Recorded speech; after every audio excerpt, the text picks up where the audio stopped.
So Joab, the son of Zeruiah, perceived that the king's heart was concerned about Absalom. And Joab sent to Tekoa, and brought from there a wise woman. Please, pretend to be a mourner, and put on mourning apparel. Do not anoint yourself with oil, but act like a woman who has been mourning a long time for the dead. Go to the king, and speak to him in this manner.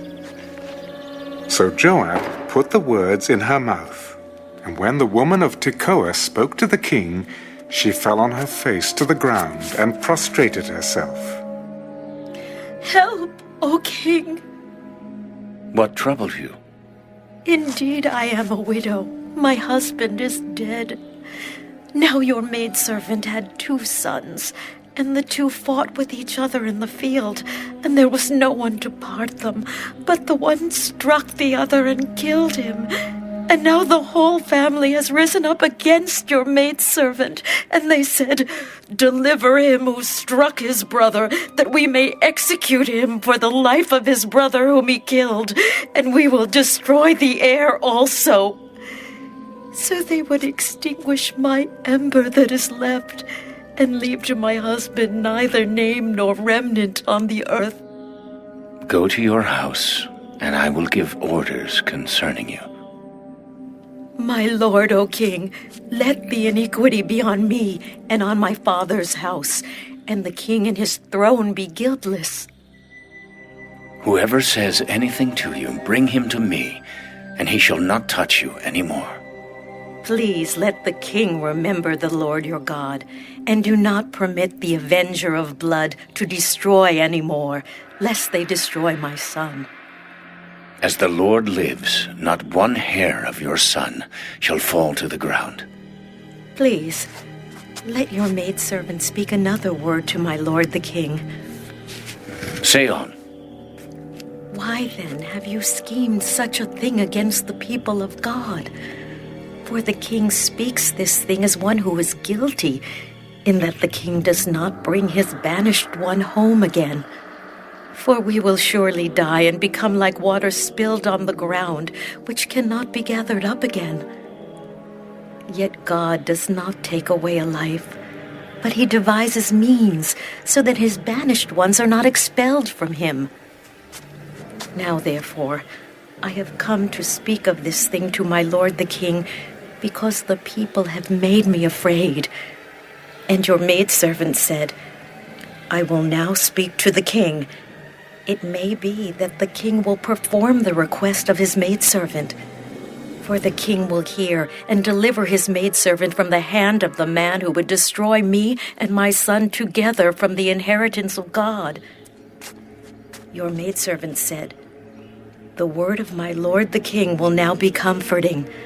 For as the angel of God, so is my lord the king in discerning good and evil. And may the Lord your God be with you. Please do not hide from me anything that I ask you.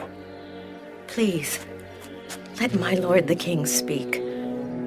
Is the hand of Joab with you in all this?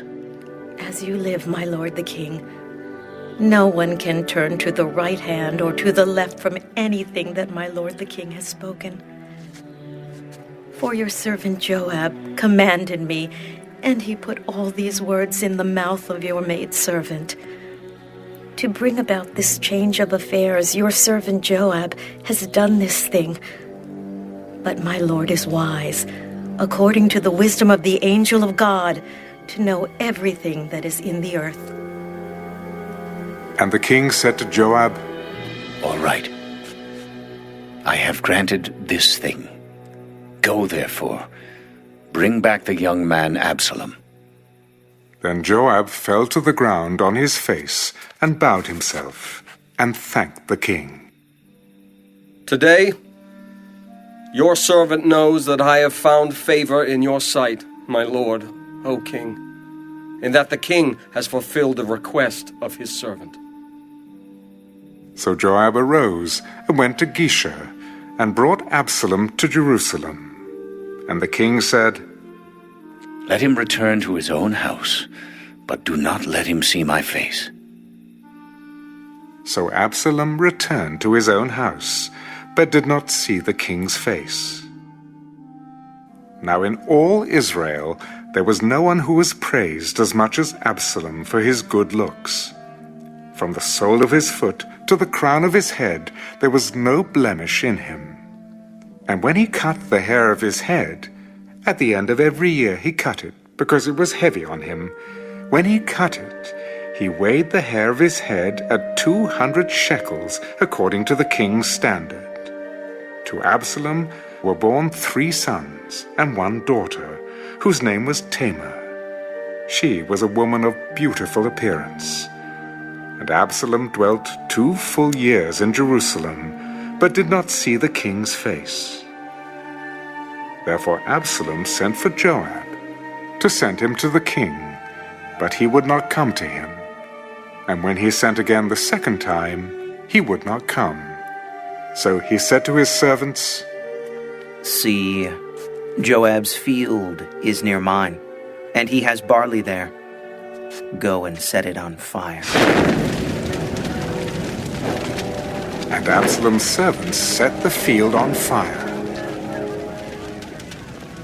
Then Joab arose and came to Absalom's house.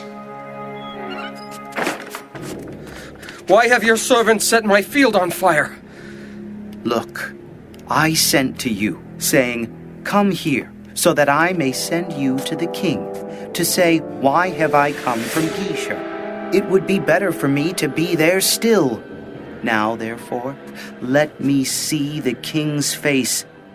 But if there is iniquity in me, let him execute me. So Joab went to the king and told him. And when he had called for Absalom, he came to the king and bowed himself on his face to the ground before the king. Then the king kissed Absalom.